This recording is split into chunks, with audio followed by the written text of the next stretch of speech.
A warm welcome, please, for Lesley Everett. Lesley! That is the dimension of your brand that's often overlooked. It's the most powerful, the most convincing, the most memorable part of your brand ever.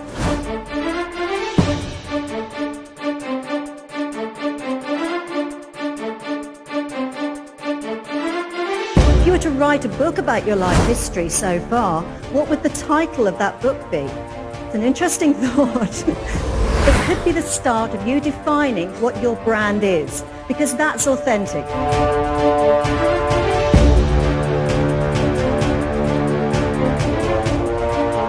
So what I do is work with people to discover who they really are and brand themselves again. Lesley Everett, thank you for coming, Lesley. Pleasure. What is personal branding?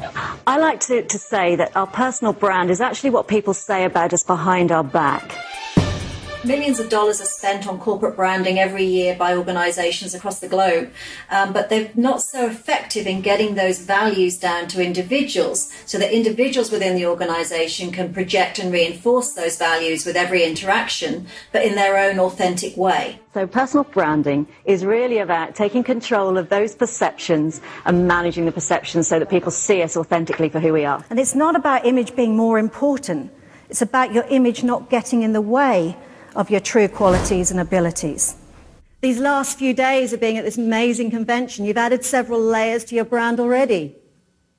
Even here this morning, you're consistently adding those layers and it's gradually evolving. And we can't leave that to chance anymore. We've really got to manage our brand more consciously and more consistently than we ever have done before.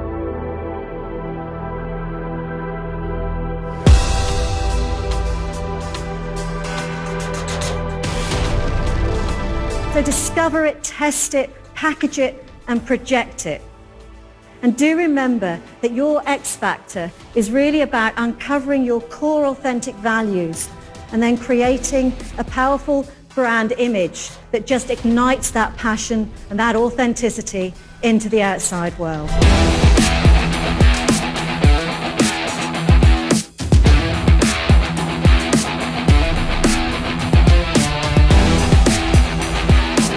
So the keynotes really do look at taking the broad aspect of the corporate brand values. So I will do a lot of work on understanding those values first of all, and then using that as an umbrella so that we can work with individuals to give them what they need to develop their personal brand in alignment with your corporate brand messaging. And it's your powerful, authentic personal brands that collectively make the difference in your teams and for the company as a whole.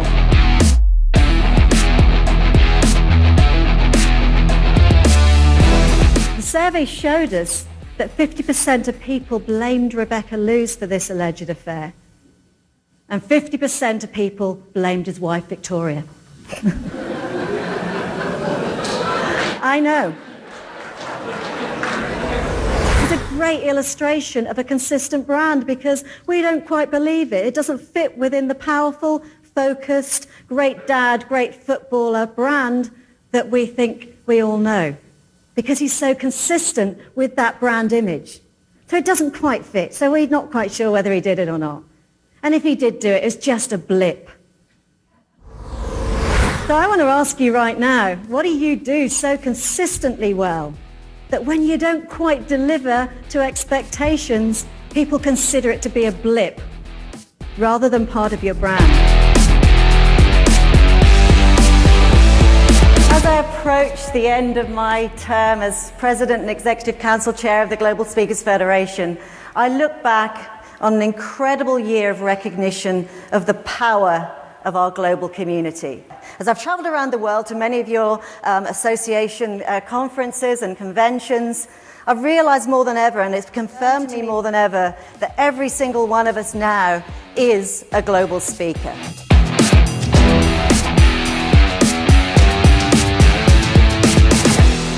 I went to meet personal branding consultant Lesley Everett at the training base for 111 Olympic medalists over the last century.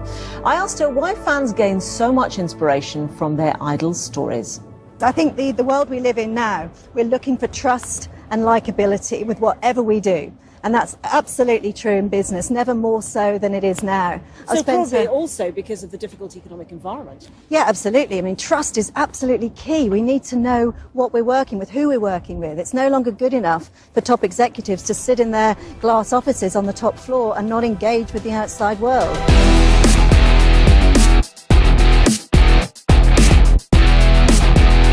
Lesley, you brought the Walking Tall methodology here into Grosvenor House. Tell us a bit about the programme and how it's been implemented. So what we wanted to achieve is an extra level of confidence and authenticity in the way that they do their job, to give them something for themselves. They really have embraced the Walking Tall culture so that they can build it into their everyday lives, and it's been a huge success.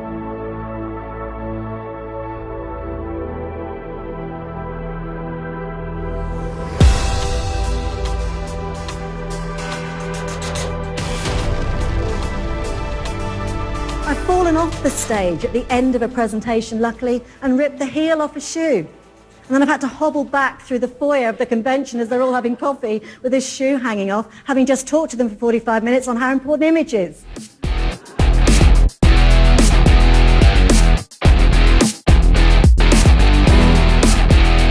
When that fire alarm went off this morning, I wasn't concerned about the fact there might be a fire in the hotel or I'd have to stand outside for quite a while in freezing temperatures. I was more concerned about my image in front of my esteemed colleagues when everybody says to me, Lesley, you always look the part, you always look great, your outfits are good, you're well groomed. I had to potentially come downstairs in the middle of the night with no makeup on, hair a mess, outfit not put together, and no heels. Disaster. And I'm laying in bed thinking, please God, don't let this be for real. How am I going to do this? In a few hours I have to get on a stage and talk about this stuff. That's the honesty behind that.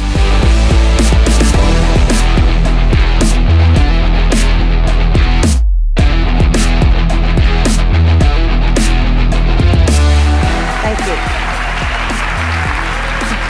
Thank you. Thank you.